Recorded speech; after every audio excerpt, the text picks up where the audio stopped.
It's your boy Coach Defense here. Thanking you for supporting the channel. Become a Lockdown Defender by hitting that subscribe button if you haven't done so already. And if you're enjoying your time, hit that like button. Help us grow in the community. Now check out our latest video. Leave a comment. And as always, you got to step up to lock it down. Let's go back to Cali. Let's take a trip out and talk about Chargers Corner real quick. We're gonna get into some Chargers training camp news real fast. So the Chargers all have reported in at this point. The pros and the veterans, second in year on people have reported today. The veterans reported today, and the rookies have been in camp for a week.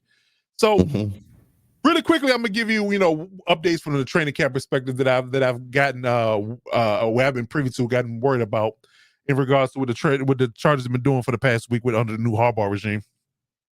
So to get the rumors out of the way, first and foremost, talking about what's been going down in regards to what the Chargers have been trying to cook up behind the scenes potentially.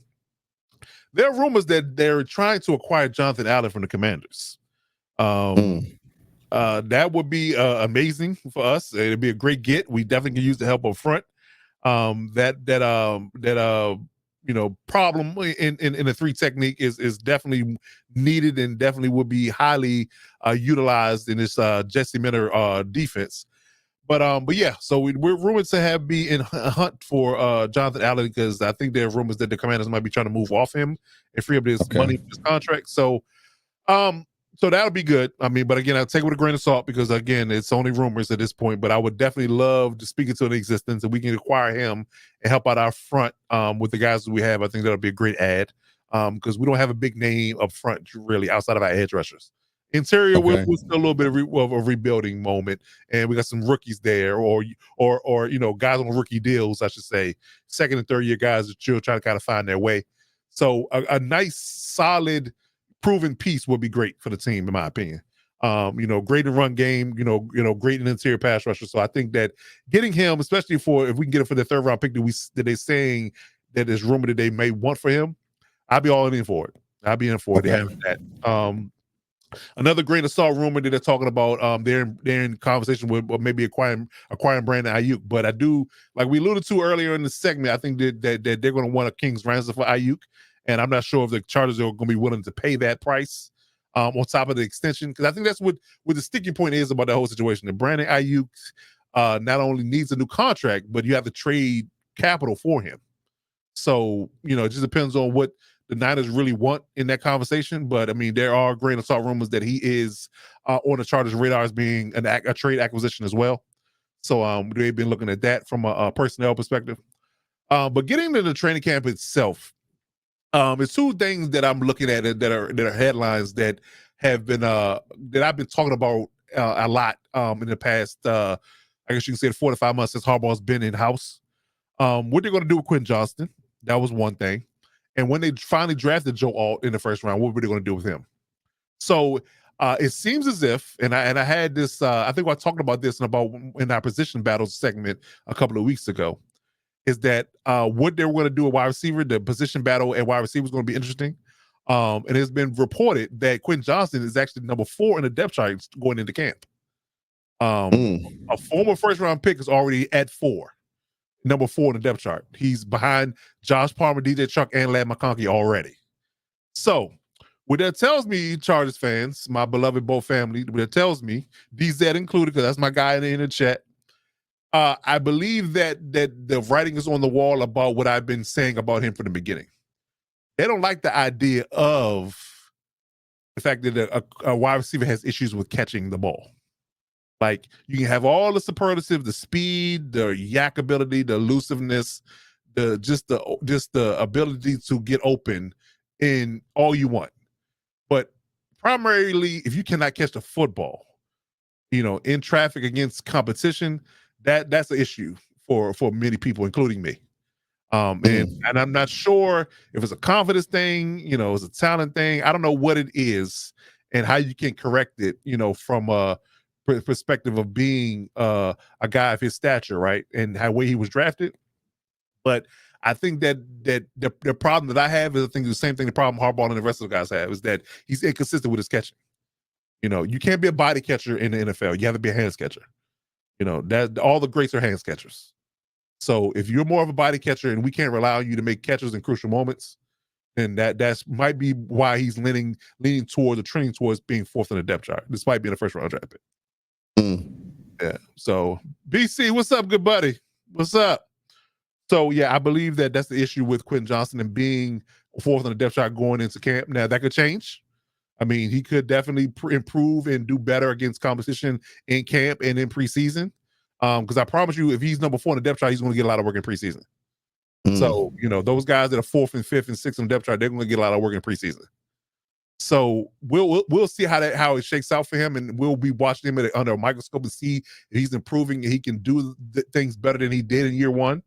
But that was a problem with him with Herbert and in the games that they played together in last year's season in 2023. And if it's continued to be a problem, he might be on his way out the door. I mean, if you just can't rectify that, and you got a new coaching staff and a new regime in, and they got guys that they can rely on, I mean, it's easier to cut bait now than worrying about having to pay him down the line. So I would definitely, you know, be on a watch for, you know, on watch for exactly what they're going to do with him if he does not improve. So we'll see how things go. But I mean, again, I argue this to the depths that I didn't want to draft him in the beginning. You know, I wanted Jackson Smith and Jigba. We missed him by 1 pick. Then Zay Flowers and Jordan Addison were there. I'd have took either one of those. They both hit in year 1, and Quentin Johnston still is a question mark. Right. You know, so that being said, you know, clearly it could be a bust of a pick. I don't know, but I'm not hopeful that he's going to hit at this point. If a new coaching staff comes in and they still don't see anything different than what, you know, the other regimes did or didn't, he's still not producing. I mean, again, it just might be time. It might be time to come. If they can ship him off to San Francisco and bring Brian Ayuk in, I'll be happy to. I mean, you know, it's rejecting, but I do think he's a big question mark at this point, and I do think that he will, you know, have to do a lot of work to crack the lineup at this point. Okay. Now, moving on to Joe Alt. Now, I'm on record as saying that I really believe that Joe Alt is a hard stay at left tackle. He's not really good at right, but the Chargers are digging in their heels, and they're really stressing the fact that he's going to play right tackle. Now, I'm hopeful in this space that, because I kind of pseudo said this about Penei Sewell, that he was more of a left tackle, and why did the Lions draft him knowing that they already had a left tackle?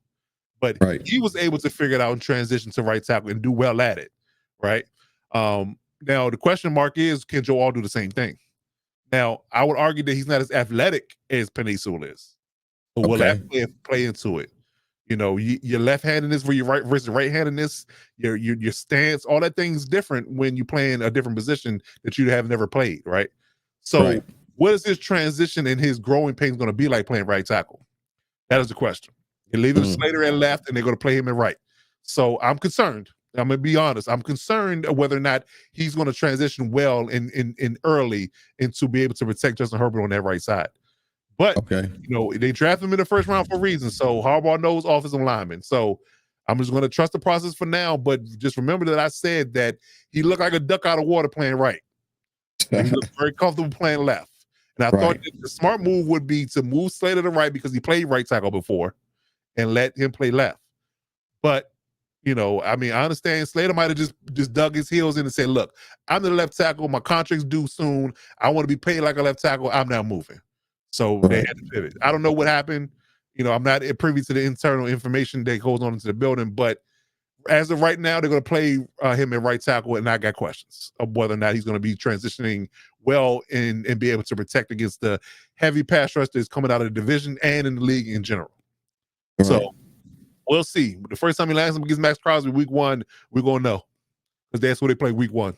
We play the Raiders week 1, and he's going to have to get a lot of Max Crosby.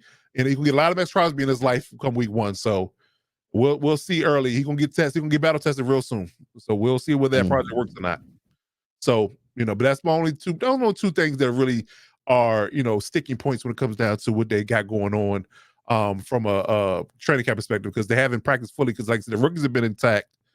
But the veterans hadn't get there to the day. So the first 4 practices will be till tomorrow. So we'll have news next week. But I will say that I'm interested and intrigued to see what this pass rushing quartet is going to do with Bud Dupree, Tui Tuipulotu, Joey Bosa, and Khalil Mack. So we got a 4-headed rushing attack for the first time in quite a long time that we've had that many pass rushers in playing in the elite level. So I'm very curious to see what that 4-headed monster is going to look like in camp and when it gets to the preseason and the regular season. So I'm definitely got my eyes on that. But outside of that, like I said, we're in the infancy of training camp. Praying, we got the OTAs with no nicks and no bruises, no bumps, and pray that we get through training camp as well with no real big time injuries and we can go to the season really healthy. But yeah, so the first practice kicks off tomorrow with everybody, and we'll hit the ground running and see how the team looks under the Harbaugh regime. Yep. Okay. You got any questions for me? Anything you want to clarify or want to add to? No, I like your take. I like what you said about, the line situation. And of course, you've never felt comfortable with Quentin Johnson. I never have. I mean, I'm on record to say I think everybody listens to us regularly knows that I've always had questions about him. Yes. I was on a Boat Bros podcast the night they drafted him, and I had a fit. I got to go find the video. I recorded myself having the fit. I need to find it. So if I can back up my claims on from draft night, that's for sure. That is for sure. So we'll see how things break. But yeah, I'm looking forward to what the Chargers got going on. I'll be glued to Instagram and Twitter and all those outlets giving us big time news when it comes down to training camp coming up this week with everybody in house. Gotcha. All right.